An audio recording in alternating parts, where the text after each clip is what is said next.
Hello, everybody, and welcome to Matt and John Make a Podcast. I'm Matt. And I'm John. And this is episode 5 of our podcast. And today we're going to start out with UFC 241. We were at our local casino. Which was a ton of fun, that I might add. Yeah, we bet on some fights. 3 fights. We won some pretty good money. Yes, surprisingly. Thanks to yours truly here. Yeah, I trusted him. So let's get into a couple of the fights, the main fights on the main card that we want to talk about. Let's go Paulo Costa over Yao Romero. Yeah, I was a little bit surprised at this decision here. I thought for sure that they would give the decision to Yoel Romero here. Yes, I'm sorry. I definitely gave him round 3. I could see rounds 1 and round 2 were pretty close, but I felt that Yoel won that he won round 1, but again, really close. But I thought what was the determining factor was in round 3 where Yoel was just laying it on Costa. But man, this was just a fun fight. I mean, that first round alone, that whole casino was just roaring. Those guys were just throwing haymakers at each other. Yeah, that was a great fight. A little surprising at the end with the decision. And there was a lot of pissed off people. A lot of pissed people probably had money. Oh, for sure. But we didn't.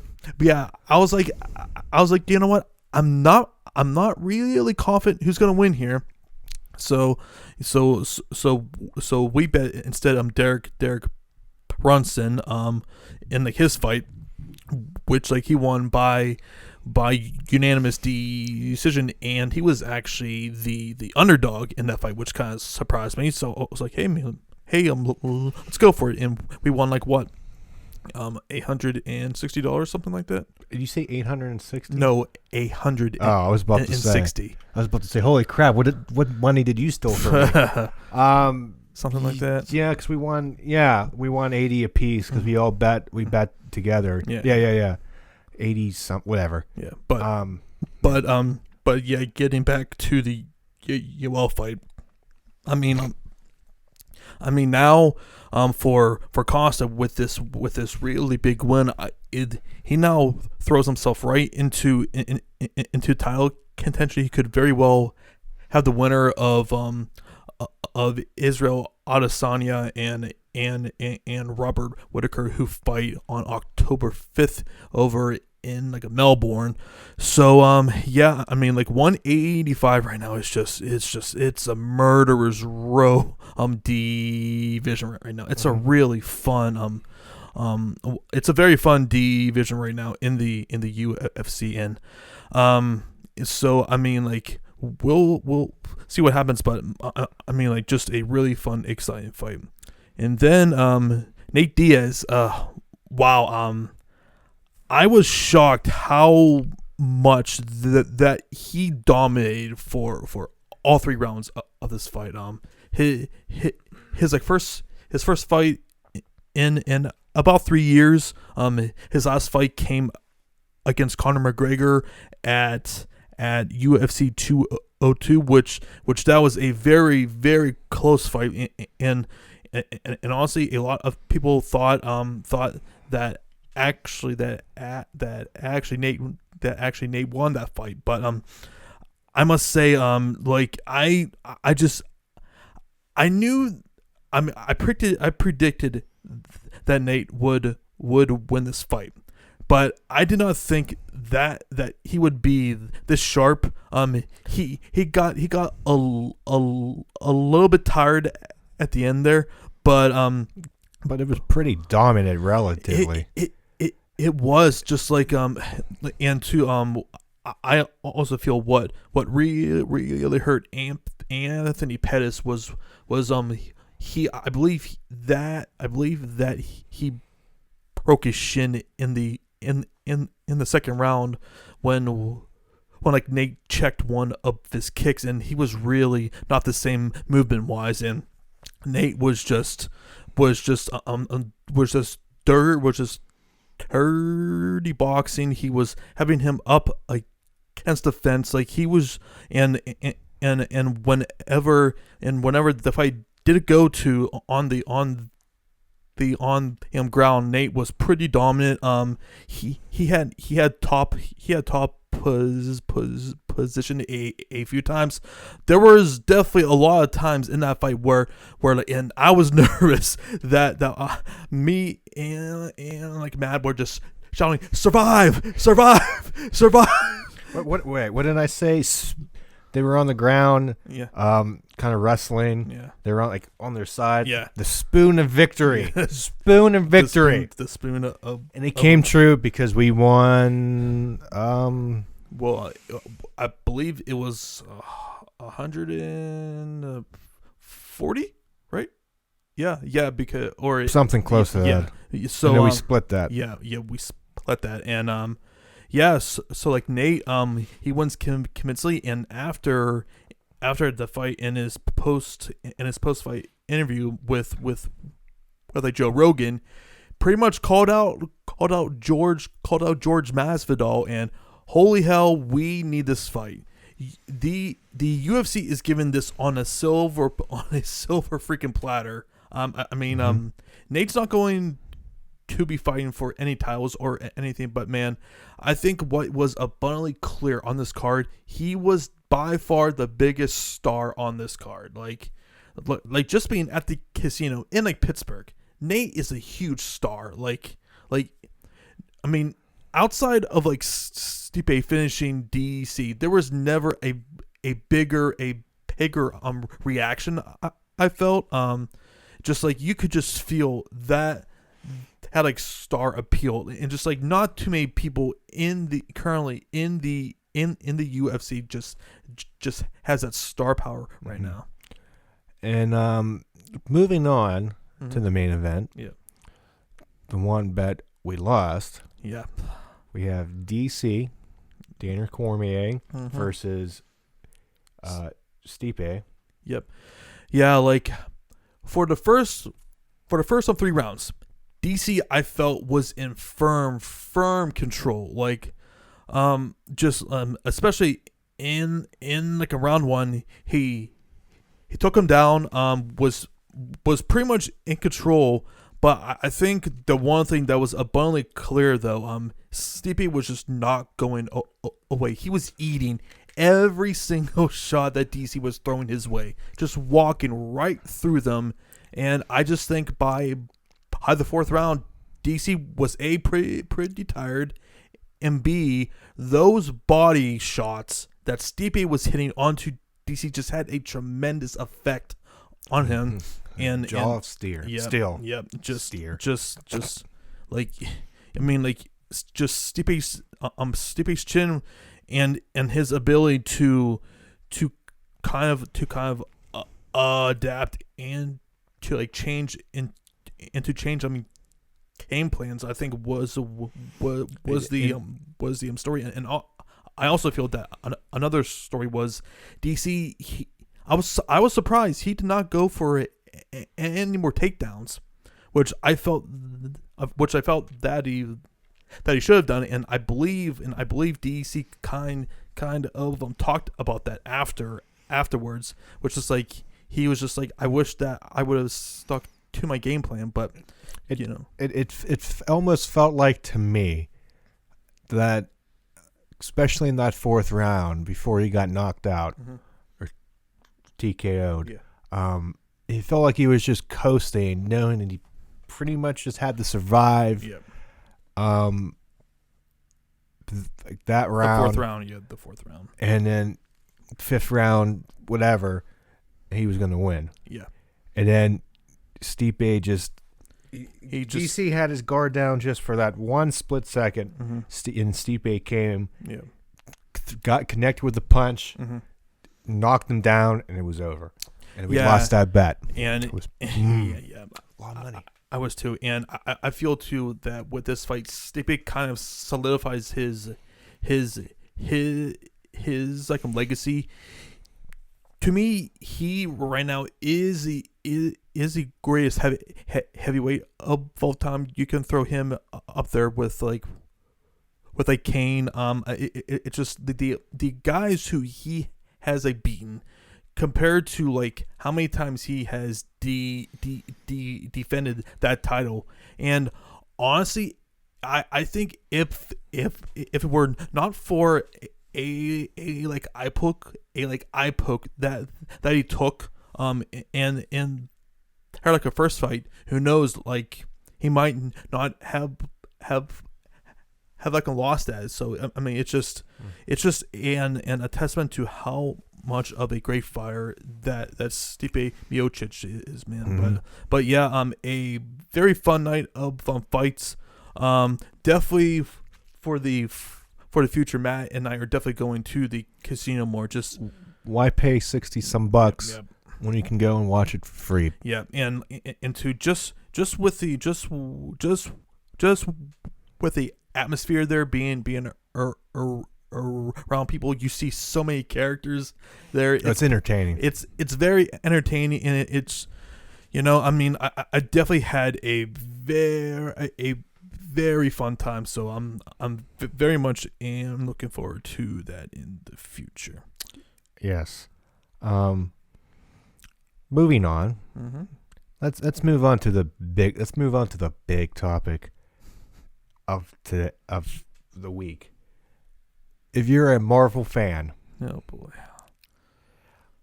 Spider-Man fan, you have an opinion on this, mostly negative. Absolutely, 100% negative from my part. But Spider-Man is out of the MCU after Marvel, or Disney, and Sony couldn't come to agreement of pretty much money. Financials, yep. Financials. They wanted I believe Marvel wanted a 50-50 split. Yep. And all this stuff, and they couldn't come to an agreement. Mm-hmm. So no more Spider-Man in the MCU. I tell you, the absolute biggest losers out of all of this is us, the fans here. But like, I just don't understand this from either's perspective. But if I had to choose one side, who were the biggest idiots out of all of this, is definitely Sony, and like here's why. So they are playing because like Tom Holland, he's scheduled, I believe, for like 2 more solo films. Mm-hmm. So you as Sony are going to do 2 more solo films.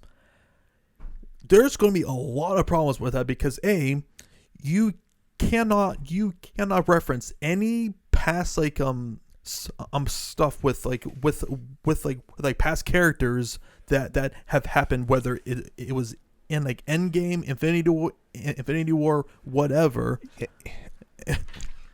You left the end of the last movie, giant cliffhanger. And so you're just gonna start out like that never happened. Well, and 2, he was such a huge part of like Iron Man dying because they were pretty much telling us Spider-Man is like the next Iron Man. He's the next big thing. He's the next face of that franchise. And then they ended up with the teaser at the end of the last Spider-Man was that with some trickery. Oh my God, what was the villain? Mysterio. Holy crap, I couldn't think. That he had that video saying that Spider-Man's the one that killed him and all that, and magic of editing. Mm-hmm. So the next movie was going to be, how does he overcome that the public does not like Spider-Man now and is mad at Mysterio that he killed Mysterio. But so now, like, it's just going to be a separate. Well, I think like I don't know what they're going to do. They're going to have to start over. Is what's going to have to happen because you can't continue the same story because Nope. because I mean, just like thinking of even small characters such as like I'm Happy, who was a big part of that Spider-Man film.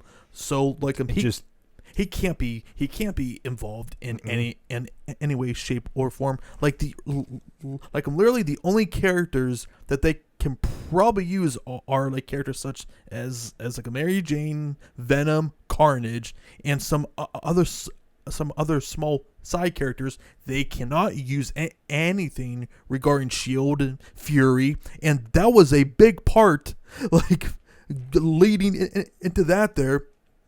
And now I think with this, even with those 2 solo films, and Sony are a bunch of idiots for this because to me, from like Disney's perspective, they have made way more money off of just Homecoming and Far Away From Home than like anything that Sony had ever made, and it's by a wide margin. And Sony's whole thing was into the Spider-Verse won an Oscar, although it was I believe it was the like lowest grossing film out of all of the Spider films too. So And it was announced on Monday that the recent movie Far From Home surpassed Skyfall, the James Bond movie, to become the studio's most successful release with a worldwide money income, whatever, of 1.109 billion. exactly. And counting. And it's going to be re-released over the Labor Day weekend with 4 minutes of additional footage. Ooh. So that's going to make so much more money. Yep. And I felt like in the film, Spider-Man movies have been like screwed over so many times because you change actors. You had good ones, and then you had bad. Like, it seems to me, and I haven't seen all of them. It's just so inconsistent. Yeah, and in terms of just like Marvel movies. Yep, and now like it just like they strictly the MCU movies. Yeah. Because now and X-Men. Yeah, but that's a different story for a different day. Because now Sony has put not only themselves in a hard position, but they also have put Kevin Feige and Disney in a very hard position because so much of the whole franchise was geared behind Spider-Man and pushing him as the central figure of the freaking universe. So I mean like they really need to put their egos aside and come to a compromise of some sort. Because does any other movie go off of what happened in Spider-Man, or is it? I don't know what they're gonna do. But I really don't know either. Here, I have a quote here, and from the Hollywood Reporter. I'll leave a link to this in the description below. This is on. From Sony, quote, "We hope this might change in the future, but understand that the many new responsibilities that Disney has given him," talking about Feige, "including all the newly added Marvel properties, do not allow time for him to work on IP they do not own. Kevin is terrific, and we are grateful for his help and guidance and appreciate the path he has helped put us on, which we will continue." So that's a quote from Sony about Feige. Yeah. So and two from Sony's part. I mean, like, and they just will not budge from the prior deal. And whereas Disney wants a 50-50 split. So from like Sony's part, you would be spending less on the production part, but in getting a little bit less here. I fail to understand what the downside is to not having a 50-50 split here, especially for how much revenue that these films were generating. Like it just you would think that cooler heads would prevail. I think this is what the disagreement is here, and this is at least from the Hollywood Reporter too. It's additional link in the story I just read. Disney requested a bigger piece of Spider-Man movies in the future, which Sony turned down. Which they wanted an extension of their current agreement, which sees Marvel receiving a modest 5%, quoting here the story, of first dollar gross, as well as merchandise revenue, because Marvel owns merchandise rights to Spider-Man. Sony's got the films.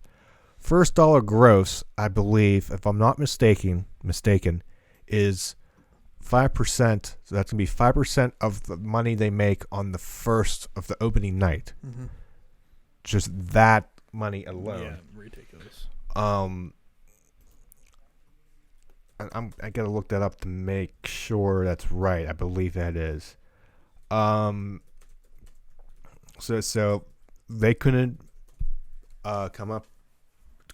agree to anything. So Feige is out of the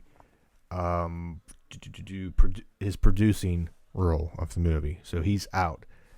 So it's just weird that now, like, Tom Holland's still doing the movies, but he's doing something totally different. Like, we're definitely gonna see that first movie after. Oh, absolutely. And it's gonna be weird because it's gonna be. People are gonna probably review bomb that movie so bad, and I can guarantee you right now, it doesn't do anywhere near the numbers business wise that either Homecoming or Far Away From because Home people did. are gonna protest that movie so bad. And lots of people say it's good, but it's weird. Well, but also I can't really blame them because from this perspective, like, it's going to be a much lesser film. Like, it's just I don't know how you can really argue against that when they can't use so many characters, and especially too when this version of Spider-Man is so geared behind characters such as like Iron Man and like Fury and all of those other Avengers. You cannot even make a single mention, like pretty much that whole thing where like Iron Man just didn't even happen. Mm-hmm. And that it's going to be not good.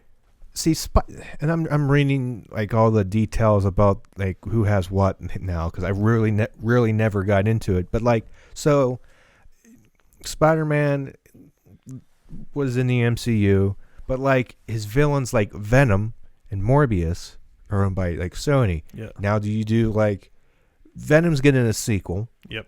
Because it got from here 856 million globally.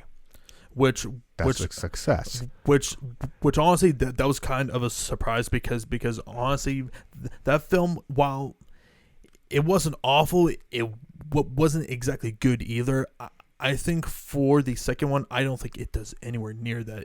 If it's like anything like what the first film was. But now you can do stuff. There's character villains that you can use, like Morbius.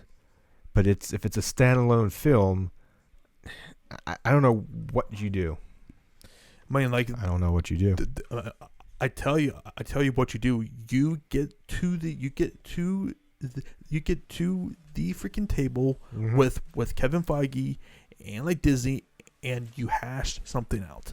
If nothing else, for like PR purposes, like this needs to be resolved because like I said at the start, the biggest losers out of all of this is us, the fans. I think you just have to get something for 2 films. Yep, exactly. And then you can lose Spider-Man after, kill him off. I don't care. Yep. Something. But like you tell this story, you start off the next chapter of the MCU after Thanos, after Infinity War. Mm-hmm. You're telling this story that is going to continue, and then you have all these other movies with the multiverse that eventually are probably going to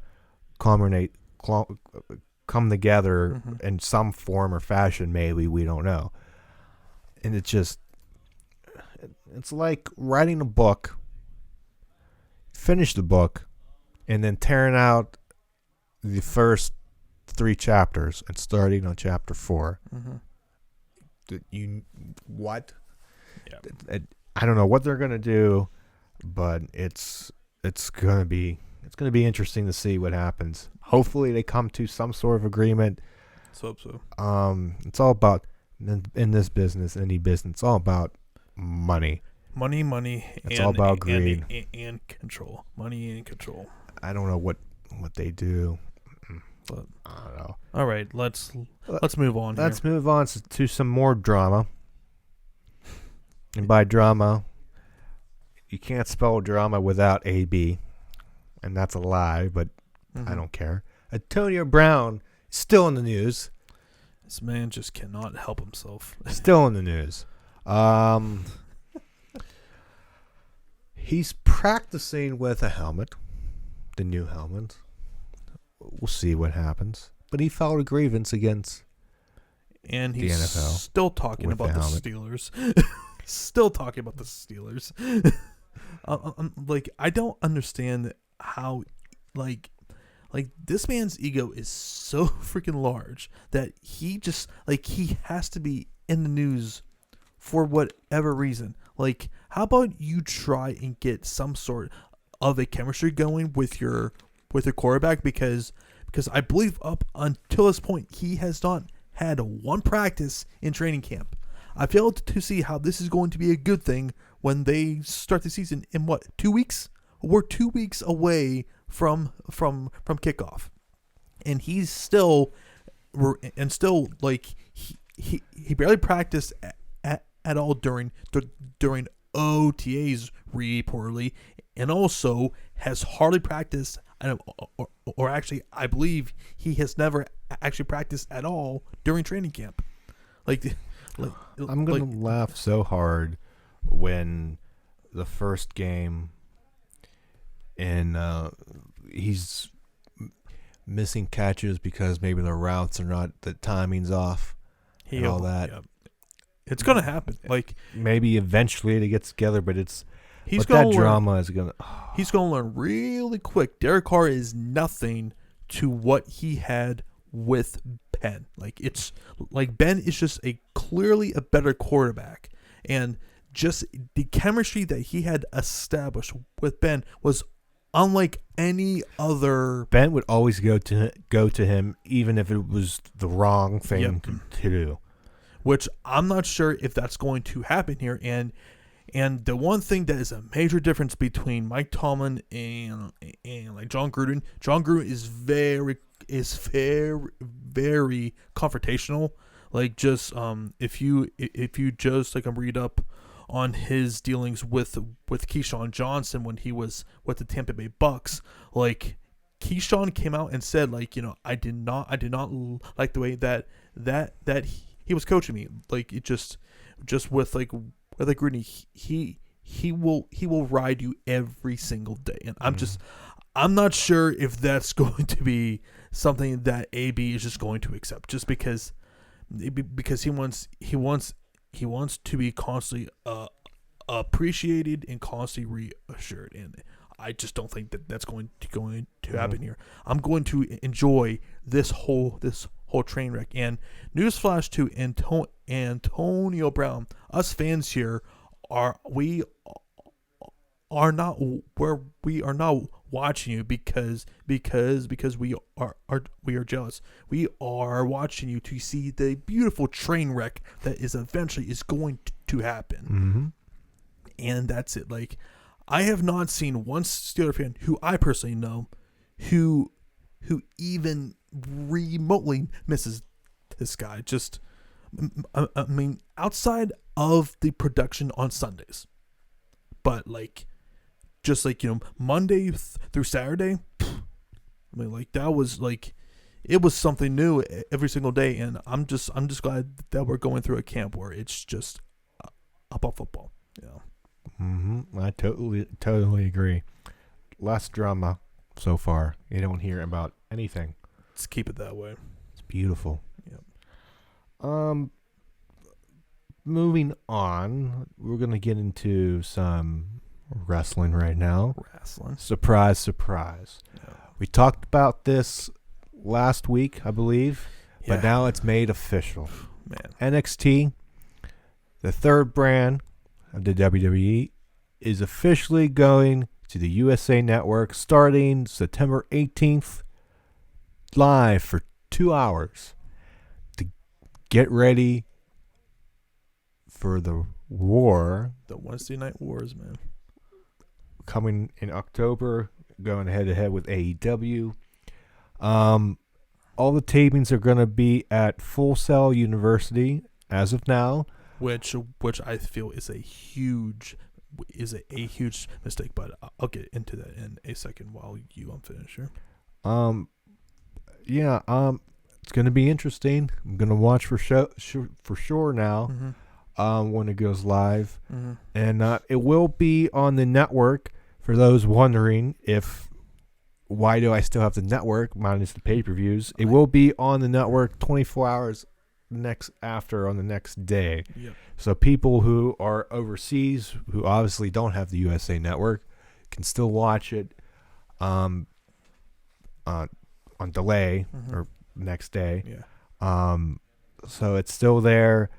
But going live, it's going to be interesting to see what happens.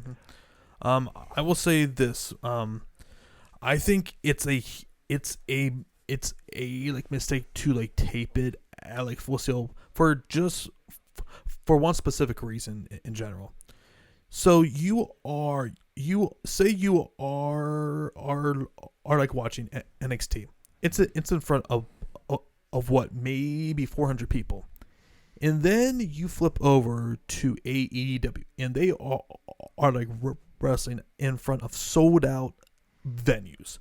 Like there is whether it's in like DC of like 14,000 plus, whether it's in like Philly or Boston, or in like Boston, and they are coming here to Pittsburgh, which I'm super pumped about. In Charleston, West Virginia, and in Charleston, all of those venues are going to be sold out.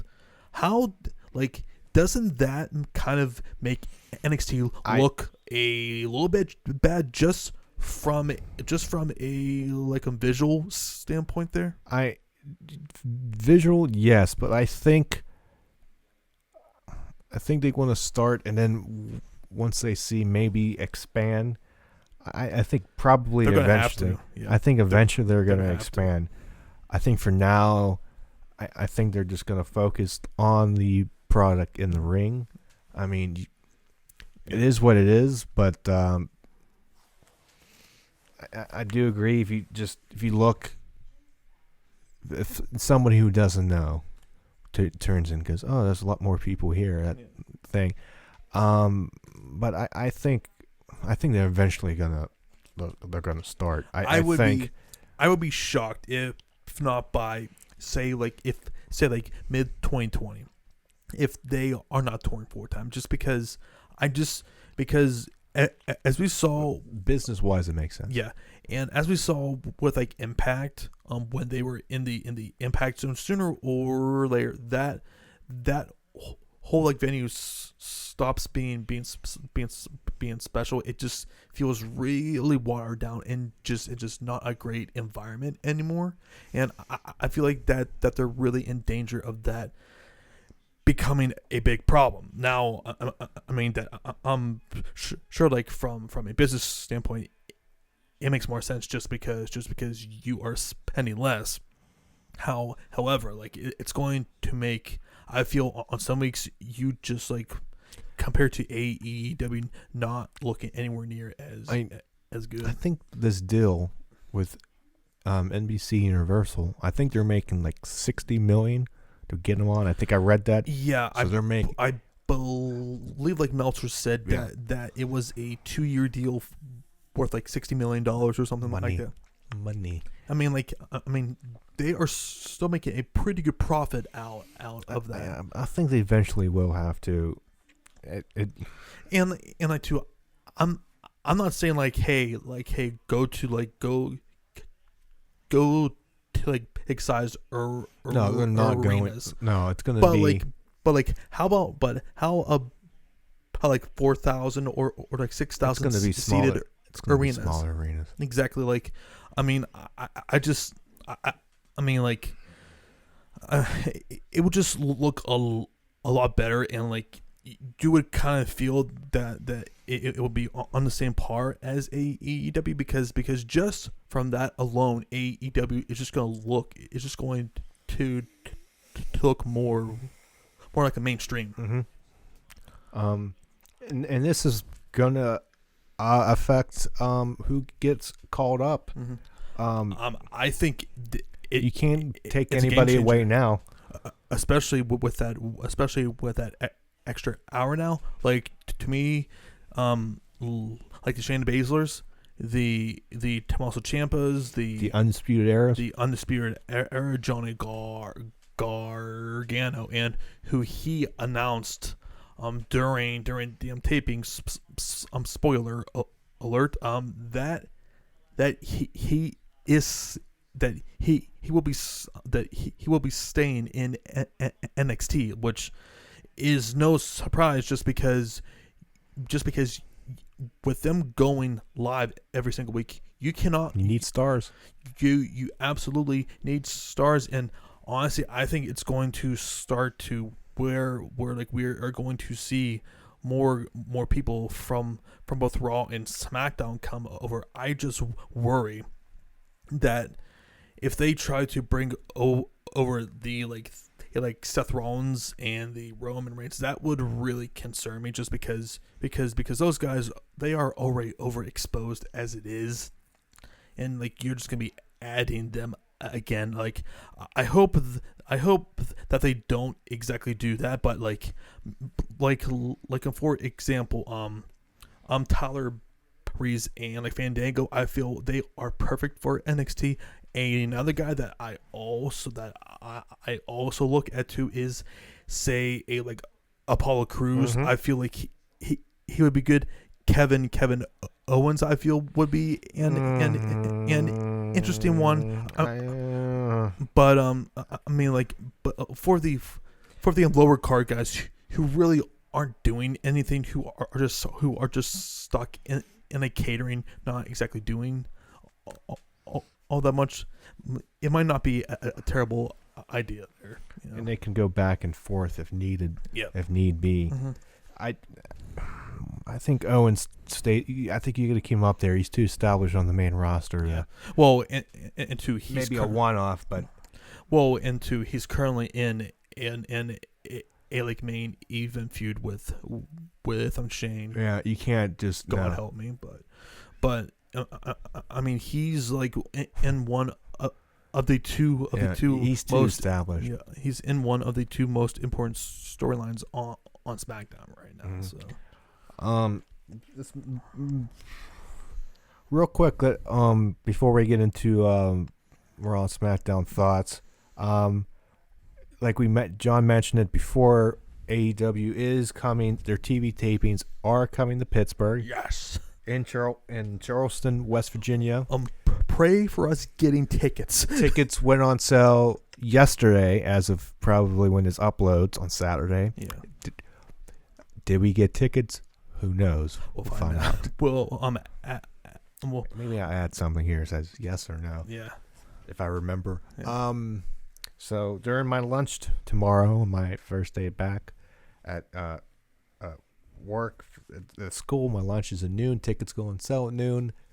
I'm just gonna be right here. I feel like that we're gonna but that we're probably are going to have to go onto StubHub. Probably. I would be pleasantly surprised if we get tickets instantly, just based on some of my friends who have tried getting tickets. Like some of them have had like 6 or 7 other devices trying to get tickets, and they still couldn't get in. Yeah, I mean, like, just the ticket demand for this company is at such a high rate right now, and the ticket prices are just so affordable.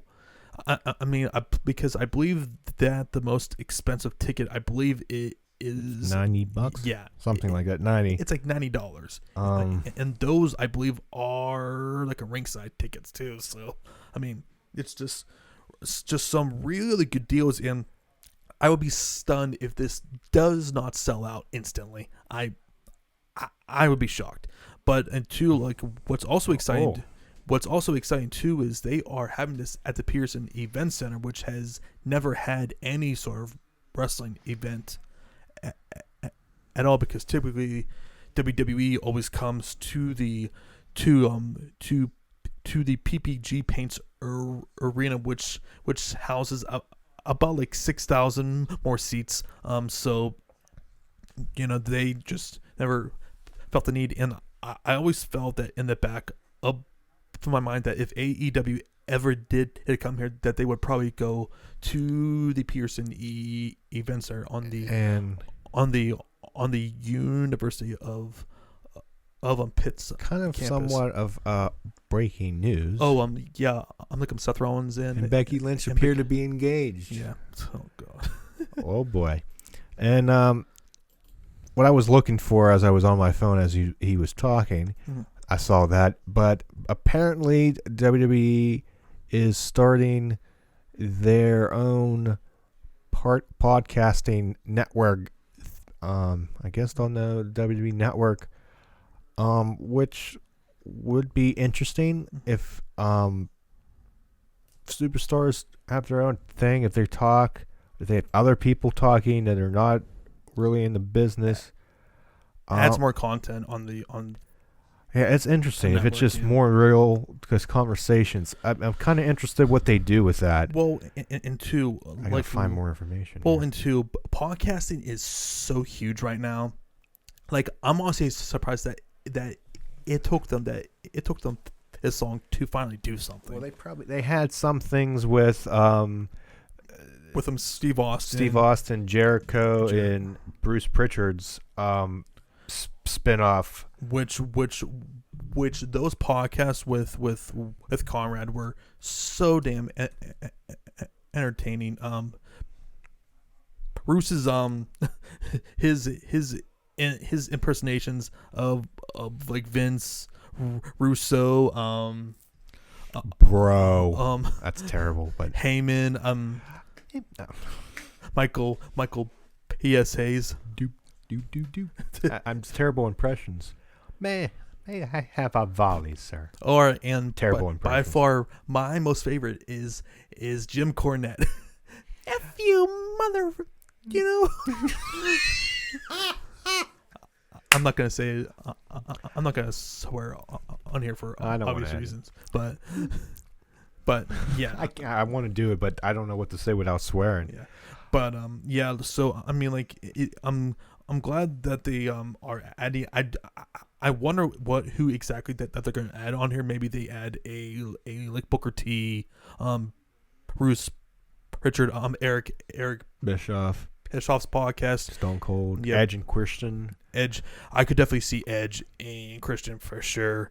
Obviously, Jericho's is not going to be on there. So no, I would call me shocked. Yeah. And JR's podcast wouldn't be on there. No. That'd be hilarious. If out of Jericho and JR, I would expect JR more than Chris Jericho. Yeah. But I doubt, because he's obviously with AEW. Oh, also for AEW, did you also hear that Tony Schiavone? Oh yeah, we forgot about that. Also signed with AEW. Tony Schiavone is going to be back on TNT. Like, holy nostalgia for me right there. What a world we live in. Yeah, man. But all comes full circle. It really does. I mean, like JR and Tony are back together. It's gonna be so much fun. When Matt and I started this whole podcast, we wanted to like talk about more than just like wrestling, but we're trying. But the problem is there's so much stuff. There's so much stuff. There's so much stuff going on. Whether we're it's gonna find more stuff. Whether it's NXT, AEW, Raw, SmackDown, and SmackDown right now. Like there's just a lot of talking points right now, and as we get into more into football and like hockey is also coming up too here soon. Basketball as well. So I mean, but we're gonna find other stuff too that we want to talk about. I have couple ideas, but then I don't think you know a lot about it. But yeah, like you are more into politics and like I don't even want to talk about politics. Yeah, there's like, other stuff, but I'm be just myself. I could figure it out. Well, like weather stuff. Not weather stuff, no. Like science nerd stuff. It wasn't gonna be science stuff. It was gonna be like nerd. Okay, Gallows. Nerd. This is the worst episode known to man. This is the worst podcast episode I wish I can do the movie critic guy from The Simpsons, worst podcast ever. I can't do the thing, but you mean like worst podcast ever? Close. That's better than what I did. Anywho, like gaming or stuff like that. Oh yeah, yeah, you're out of it. Yeah, I would just be my own thing, but we'll figure it out. Hey, well, we could do what Mikey and like Big Bob do, Florida stories. Well, that's just stealing their idea. No, but they're fun. I bet they're fun, but that's their thing. It's just stealing. That's not going to go over well. Maybe Ohio story. No, Ohio stories. Some weird crap comes from Ohio. Weird crap comes from Ohio. All right, let's get back. Let's get back on stuff. All right. Raw and SmackDown. Yeah. Let's start Raw. We had the King of the Ring tournament started last Monday. Yeah. Easy for me to say. We had a couple of the things here. A couple of the things we wanted to talk about.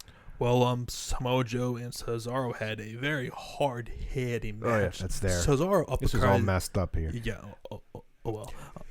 Damn it, John. But anyways, Joe versus Cesaro.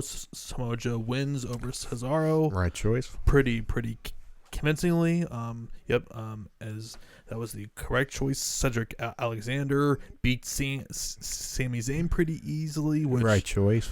Which is right choice. We'll talk about Sammy later in a little bit, what direction they're going with him, which I kind of dig, but we'll go on to SmackDown. And what else did happen on Raw? We had The Fiend. Yep, The Fiend. Make his appearance, taking out the King. Mm-hmm. When he was supposed to interview Sasha Banks in the King's court, but the lights did their thing, and he was like, nope, and he got out, which makes sense. It's common sense, because after two other Hall of Famers did it, they didn't leave like, what's going on? And he comes in the ring and attacks them. Common sense, after a couple weeks, like, oh, I know what's going to happen. He's going to show up in the ring. Let me get out. And then change it up. He appears on the stage behind the King, gives him the mandible claw. That was really creepy too. It was. There was a good visual. 100 A+ with The Fiend so far. Yep. Keeping it a mystery, don't overexpose. Mm-hmm. Appears, does his thing, gets out. Mm-hmm. When does he show up again? We don't know. Also, another thing that happened, Rey Mysterio So his son is being involved now. And his son cut probably one of the worst promos that I have ever seen. A poor Dominic, but I'll like him first. How, does it make you feel old? It does. I remember when they fought, him and Eddie Guerrero fought over custody when he's like this big in a ladder match. At SummerSlam, I'm going to take the papers. I remember that. I'm your puppy. Yeah, I'm your puppy. I'm interested to see what happens here. How he performs. I will say this.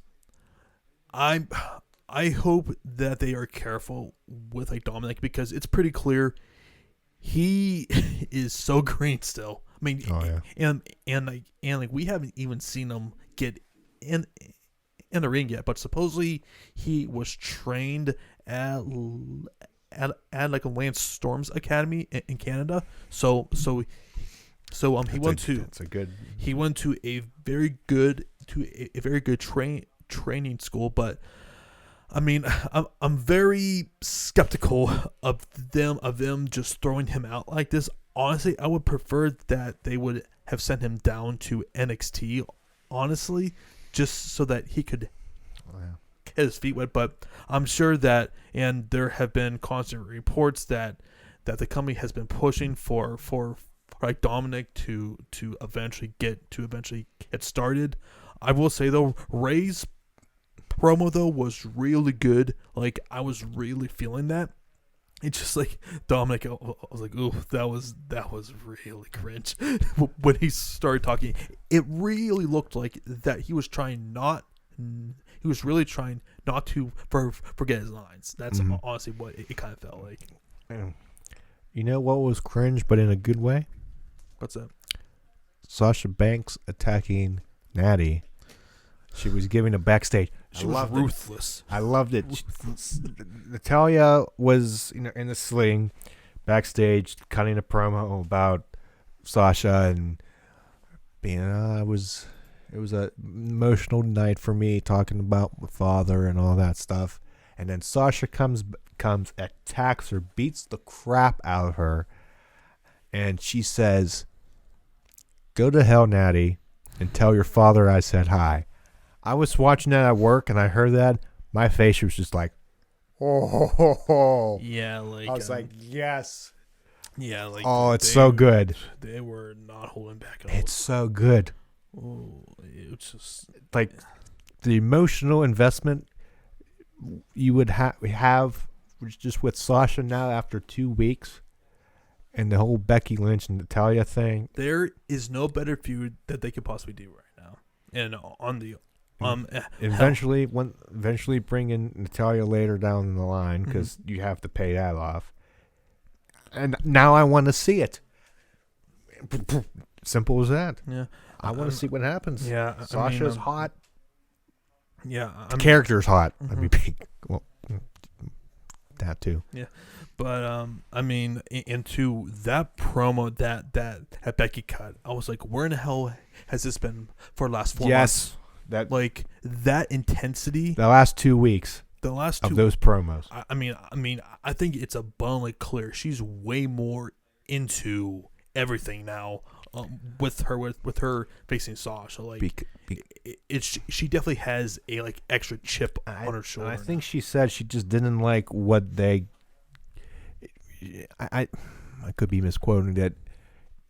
Maybe she liked it was okay to be with Seth, but they overdid the boyfriend-girlfriend thing. They really overexposed it, and to the point where the fans were just not buying it. They were, quite frankly, sick of it, myself included. So, of course. It's just, I'm just glad that they finally moved on, and now they're kind of doing their own thing. Also, what happened on the show? We have new Raw Tag Team Champions, which that kind of surprised me. I did not see that. I'm gonna get a little aggravated here because everybody's gonna say this. No, the club is not buried. Just because they lost, they're not buried. They're probably going to win it back. Shut up. Yeah, like I've seen buried that's not being buried. It's not. No, it's not buried. They wrestled because they lost. They wrestled. They're not buried. They wrestled for in the main event for 20 minutes against the Universal Champion. You're telling the story. In Braun Strowman. Let them tell the story. I hate that. Now, if they're not used from like now until Survivor Series, okay, they messed up. Buried. But they're telling. See, there's a lot of things about storytelling when it comes to wrestling. People like react initially. The perfect thing is the Firefly Funhouse with Bray Wyatt. When you first started, you're like, wait, what the hell is this? Then like, let me see where they're gonna go, because you could see some evil, twisted thing in there. It was definitely different. I can tell you that much. It was different, but just because they lost doesn't mean they might get him back. Maybe eventually. Maybe when Braun, excuse me, maybe does something, maybe attacks or something, costs them the title, maybe in a rematch, because they are heavily, strongly, because I can't say it for some heavily. God. Thank you, Jesus, Mary, and Joseph. Jesus Christ. Oh, don't talk to me about speaking. Yeah, that was a shot. You are I gotta edit that out. What's the time here? 57 minutes. I need to write that down so I know when to cut out the audio for Mr. Potty Mouth over there. Well, what was I saying before? I don't know, and I don't care. But so it's pretty strongly teased that Bray, not Bray. Damn it! Look what you made me do. Braun. Where this is going off the rails. Braun is going after the Universal Championship because he keeps staring at it like a fat kid in a cupcake. Now we just lost all the overweight viewers, the 5 that we have. Oh well. This is going off the rails. This is the only entertainment you can get on this podcast. Subscribe. Thanks, Matt. Like the video because this is fun. I think it's pretty obvious though that it's obviously going between Strowman versus Seth for the Universal title. It's kind of weird so far. Like it's like Strowman, he just keeps on staring at the Universal title. You just want somebody to look at you like Braun looks at the title. Yeah. So, we'll see where that goes. Oh, my God. Now, over on SmackDown. Oh, God. This show irritated me. First of all, I wouldn't know from the first bullet point of F. Shane McMahon. Yes. Shane McMahon is like... He's pretty much, to me, at like Dolph Ziggler status, where anytime that he's talking, I do not want to hear his voice, and I want to change the channel. I'm praying that this storyline with him and Owens ends sooner rather than later. But if I had to guess, this is probably going to go right into Survivor Series. I'm just hoping that there's a solution at some point, because my God, I'm just sick of seeing him on TV every single week.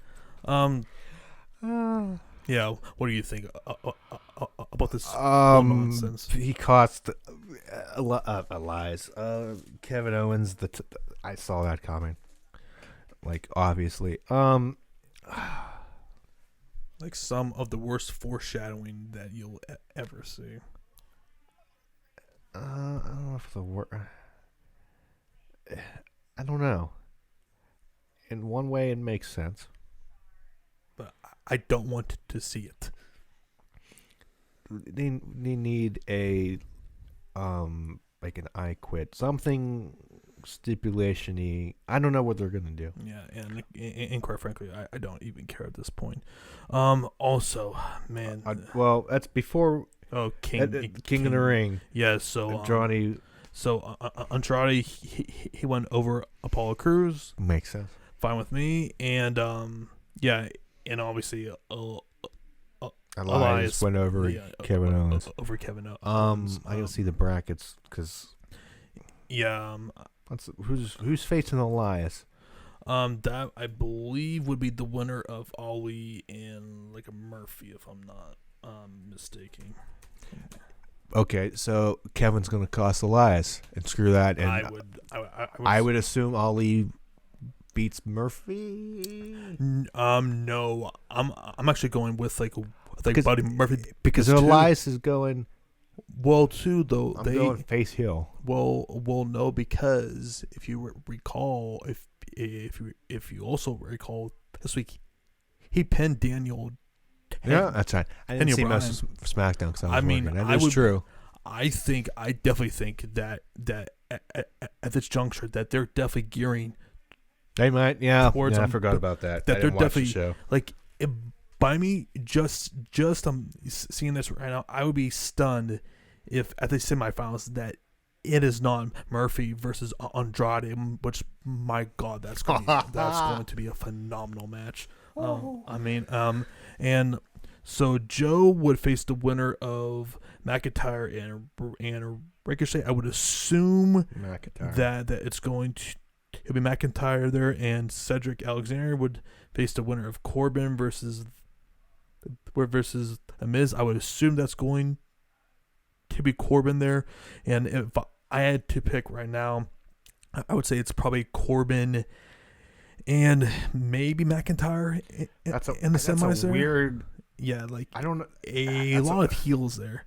A lot of heels. I don't know what they're going to. That's a. I mean, like honestly, I think that you kind of have to have Cedric Alexander beat Corbin here, and like have like Joe face Cedric in the semifinals. So then you would have Cedric Joe McIntyre and Andrade and yeah, I got you. And like Buddy Murphy, you have a pretty healthy heel because if you have babyface McIntyre could win it all, you're gonna have McIntyre probably versus Cedric again.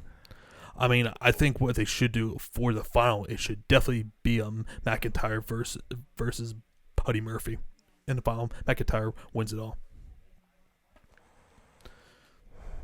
Yeah, regardless. That is those final four matches, I think are going to be really good. It's interesting. I'm enjoying it.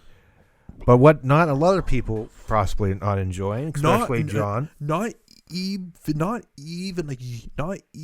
you were enjoying this, and that's saying something.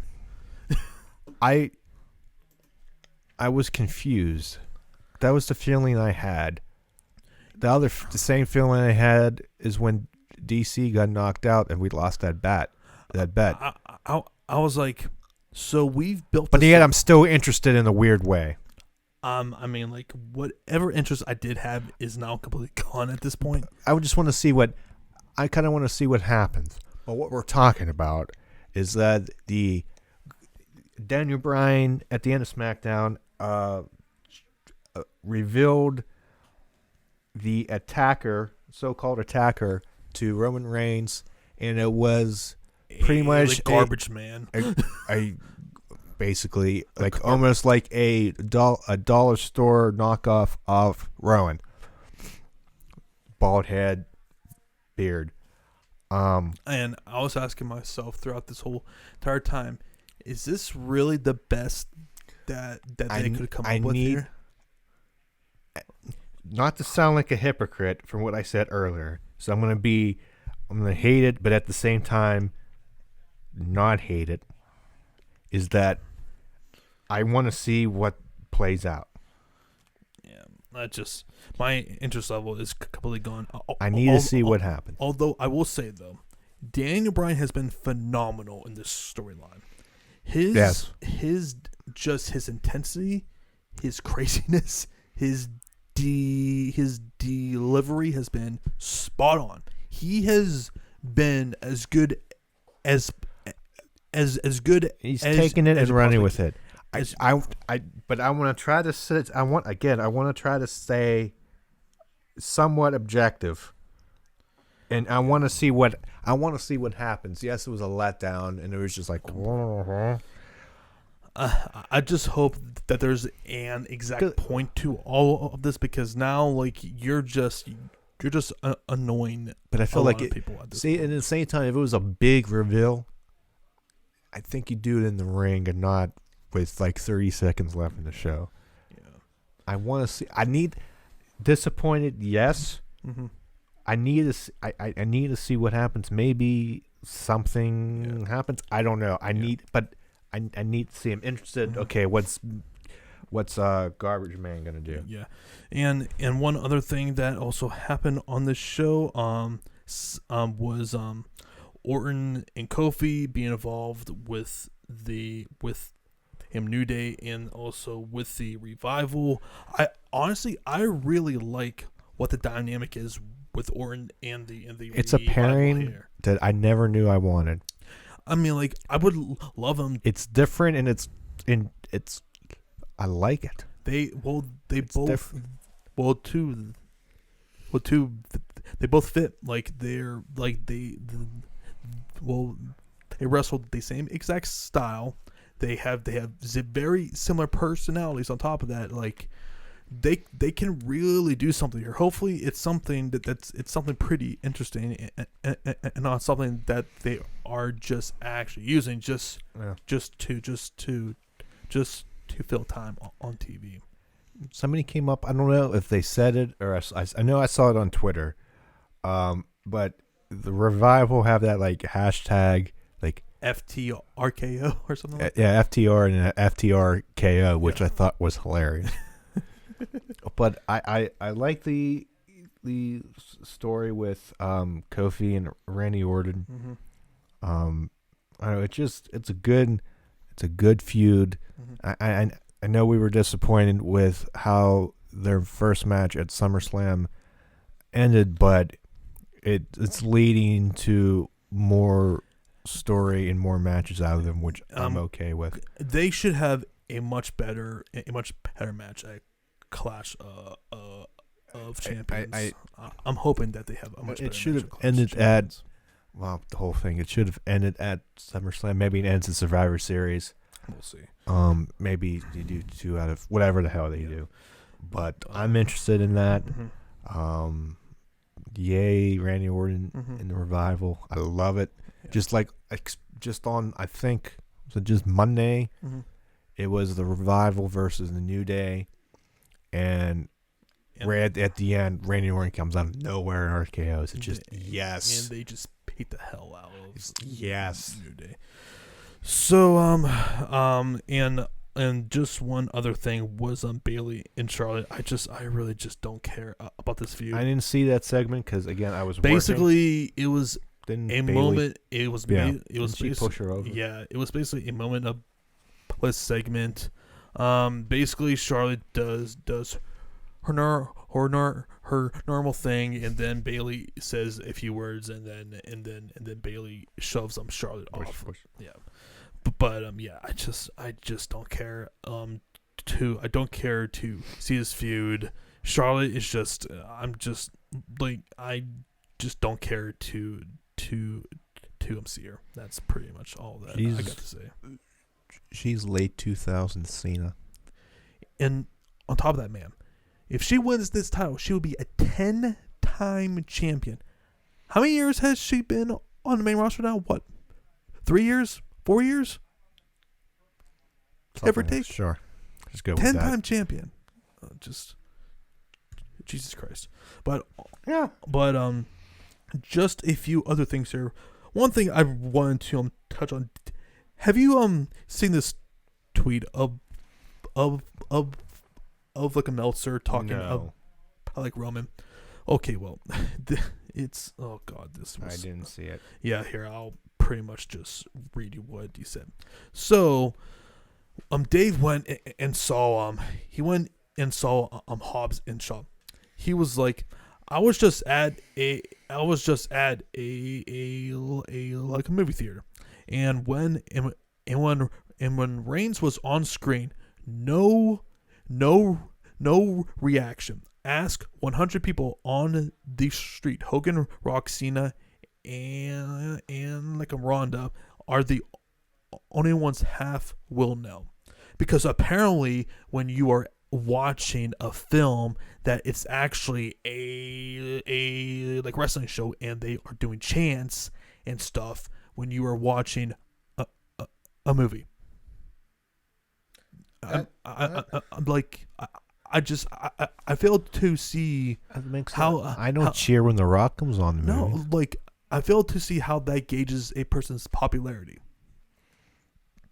That's stupid. That like, and Dave was getting killed for this. Like, a lot of people were saying that makes no damn sense. Just makes no damn sense. That's a terrible correlation. And like, honestly, I don't know what Dave has against this man, because if you recall, he said some very finest tweet. Yeah, he said some very bad things about like Roman, to the point where he was questioning whether he actually had cancer, which did he really say that? Yes, I totally missed that. He really said that basically it was a lot. I believe actually a few wrestlers came out and called him out for it, and basically he was proven wrong, and he never apologized or anything about that. So, like, I just would love to know, like, you know, what his deal is here. Like, it was very poor taste in my opinion. And if this was an AEW guy, I really think that his whole tune would be completely different. It would be completely different. And I don't blame people for thinking that he's a complete mark and that he's really just like holds like AEW and like anything in like Japan to a completely different standard, and like he like judges things not equally, in my opinion. So, you know, he just kind of eggs on that whole narrative there. Did you find the tweet? What do you think? Let's see.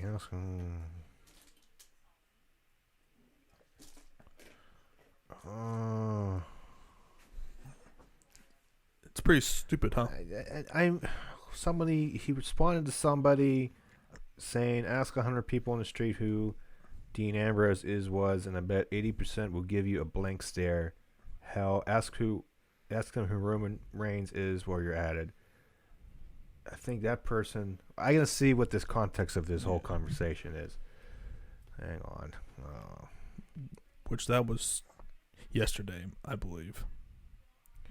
Or is today the 21st or the 22nd?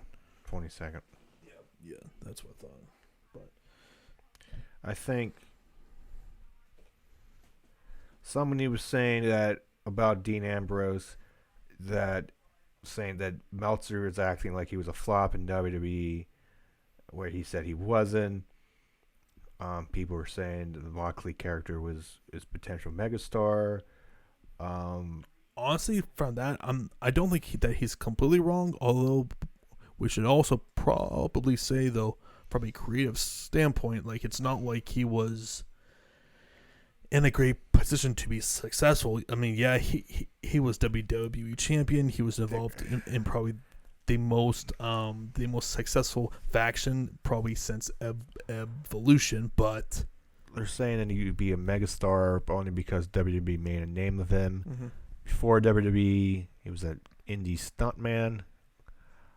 He's known. You ask 100 people on the street who Moxley is, and 98% will give you a blank stare. And then somebody said, ask Dean Ambrose who he was, and 80% would give you a blank stare. I mean, ask Roman Reigns, and that's when Meltzer came in and saying Roman didn't get a pop in the movie theater.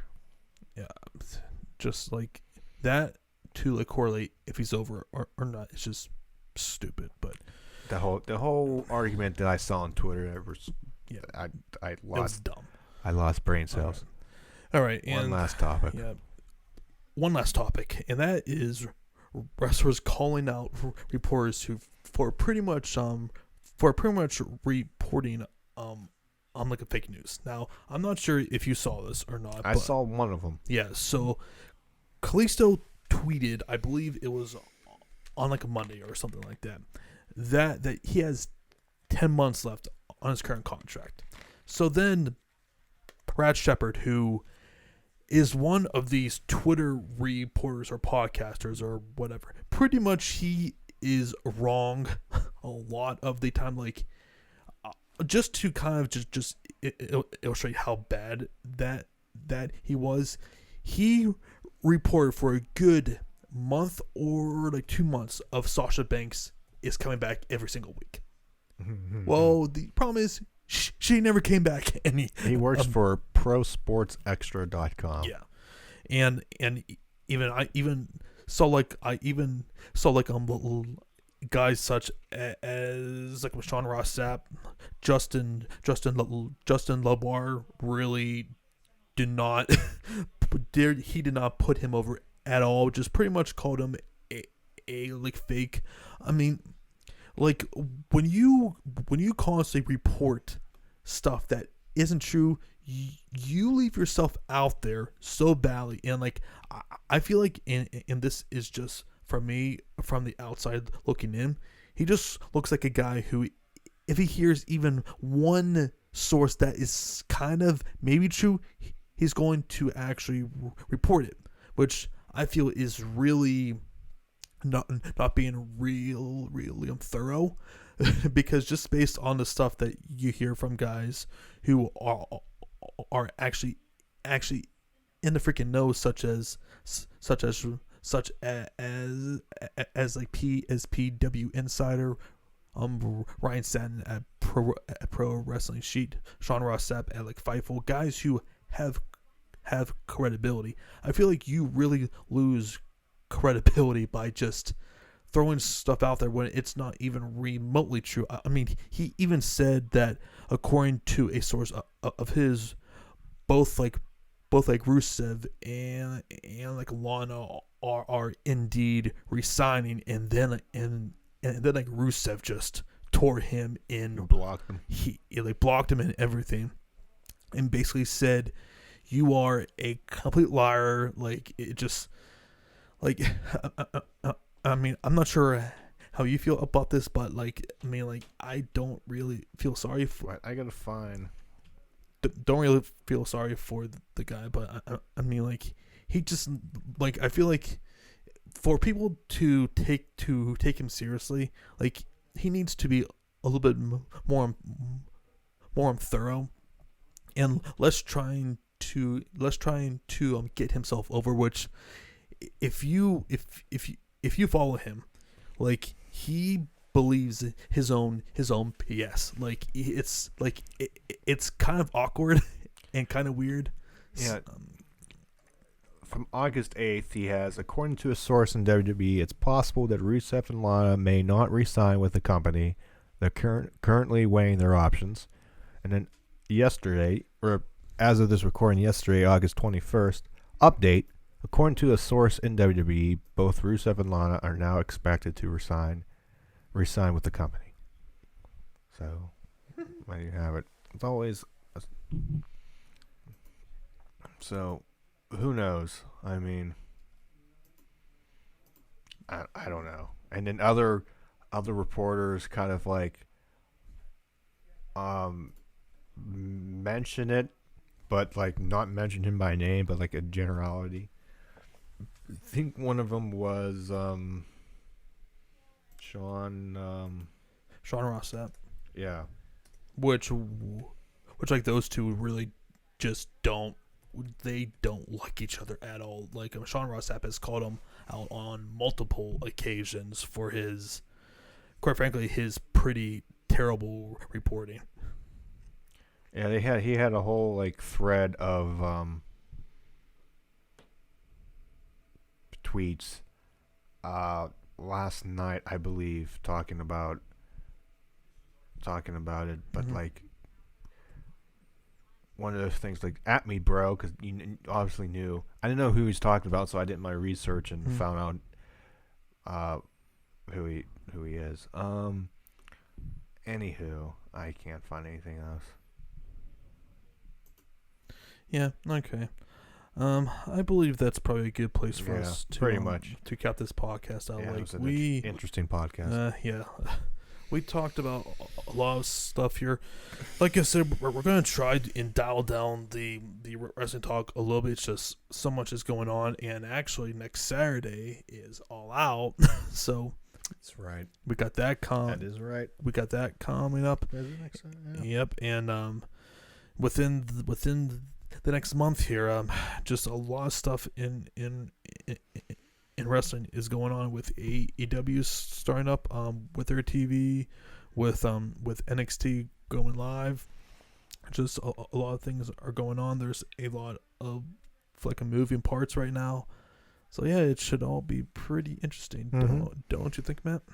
Yep. Interesting next couple weeks, next couple months. Mm-hmm. With everything there. So with that, we're ending the show with that. Don't forget, if you're watching, like, comment, subscribe. It's going to help the show out. We appreciate it. With that, I think we're going to end it like we keep saying. So have a good one.